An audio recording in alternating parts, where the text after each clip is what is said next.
Le haïku, j'ai longtemps cru que c'était goûter le moment présent. On entend cette formule un petit peu partout, être dans le moment présent, le goûter.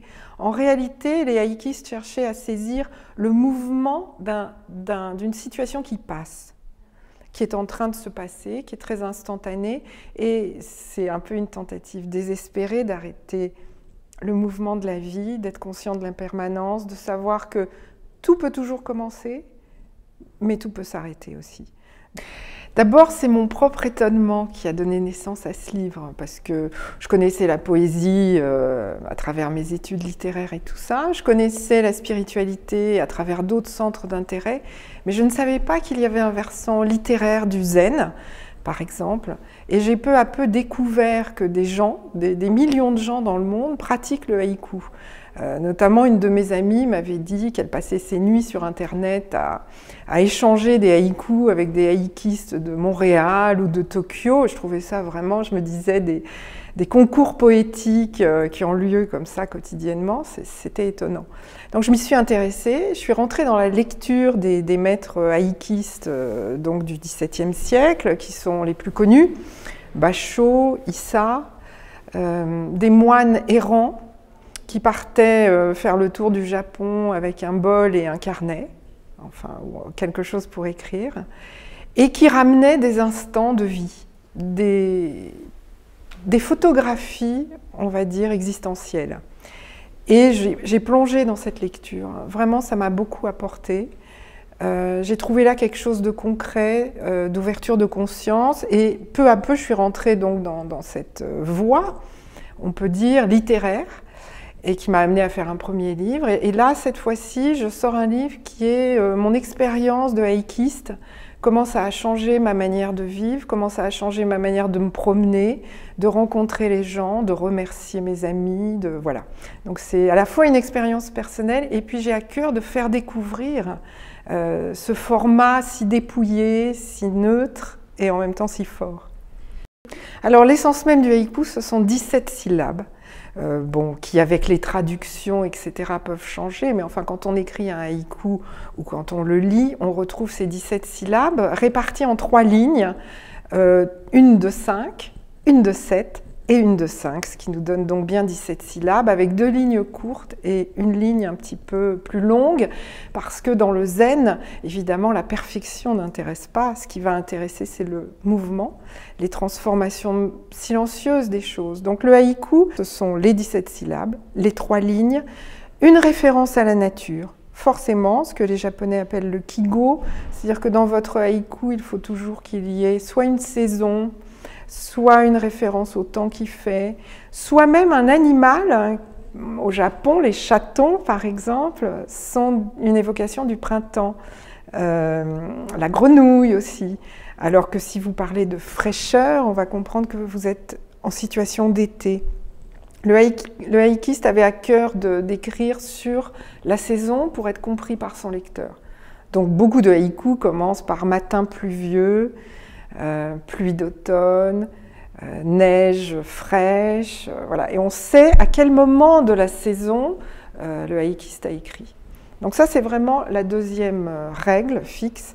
Et la troisième, c'est la césure. C'est-à-dire qu'un haïku n'est jamais une phrase, ce qui pour nous est très compliqué occidentaux, parce qu'on a envie de développer notre pensée, de faire des phrases.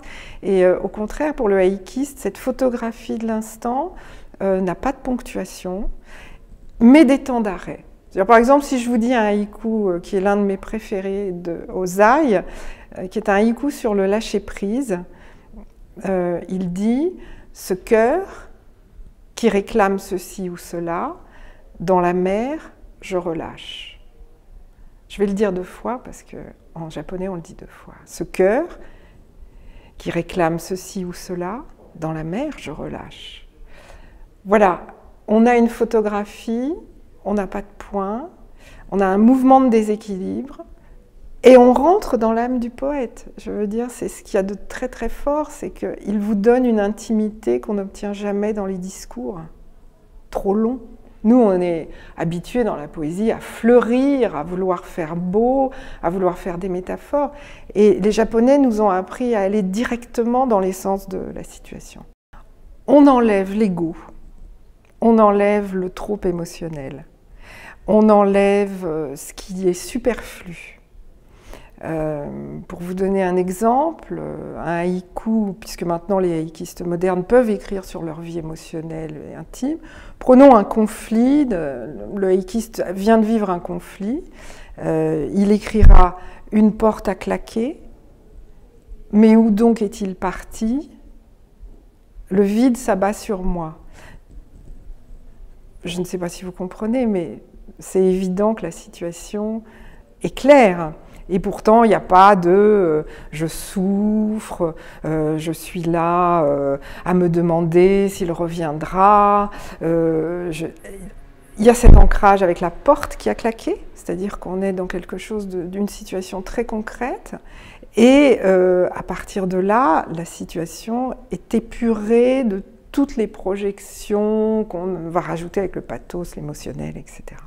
Ayant rencontré beaucoup de poètes haïkistes, ayant pratiqué petit à petit, on ose, ça c'est très important, c'est que cette nudité, cette simplicité du haïku fait que vous vous retrouvez à en écrire naturellement, vous met plus en lien avec ce que vous vivez, c'est-à-dire c'est une vraie méditation active, concrète.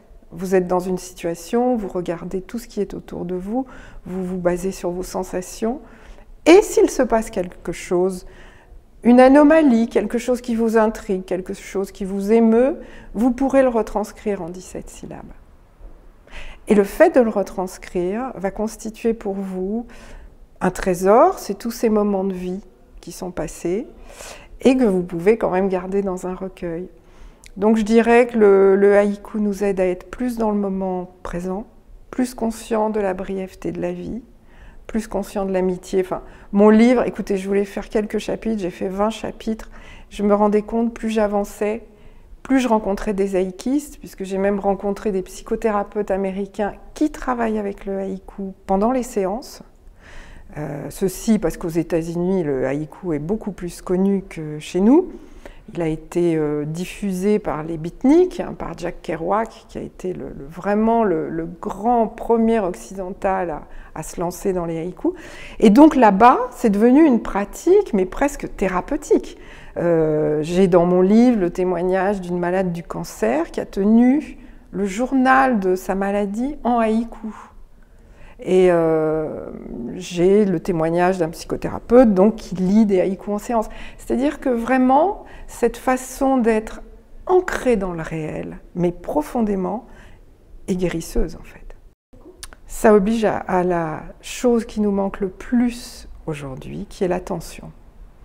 En psychologie, on est en train de se rendre compte aujourd'hui que c'est l'attention qui guérit, l'attention aux choses, l'attention aux gestes, l'attention aux gens. Et le haïku est naturellement ancré là-dessus. Donc oui, c'est vraiment ça l'essence du haïku qui va vous aider à progresser, à être plus dans votre vie, surtout à être en lien avec les autres. Moi j'ai été surprise, bon, j'ai l'image du poète isolé, se prenant la tête entre les mains, ou bien Rimbaud, Baudelaire, pris de spleen, etc. Avec les haïkistes, on est dans une poésie d'échange. C'est-à-dire que les haïkistes s'envoient beaucoup de haïkus. Avec le SMS, par mail, le lendemain d'un dîner, vous pouvez écrire un haïku à une amie, par exemple, avec qui vous avez passé un bon moment, et il restera de cette situation l'ADN de cette situation, quoi. Lâchons toutes ces idées sur la poésie que nous avons, qui sont bien sûr nécessaires. Moi, je peux lire Julien Gracq ou je peux avoir envie de... Mais c'est simple, vous prenez un crayon, un carnet, vous commencez par vous promener et par regarder autour de vous ce qui se passe. Quelque chose qui vous étonne, un pigeon qui traverse au bon endroit, un chat qui se roule par terre, un arbre dont les feuilles tombent avec harmonie, et juste vous marquez une phrase, mais concrète de ce qui se passe. Et ensuite, rentrez chez vous, vous en faites 17 syllabes. Et puis vous gardez ça dans votre cahier, et un jour, quand vous le rouvrirez, vous vous direz « Mais oui, c'est vrai, j'étais à tel endroit, dans tel parc, et il s'est passé ça. »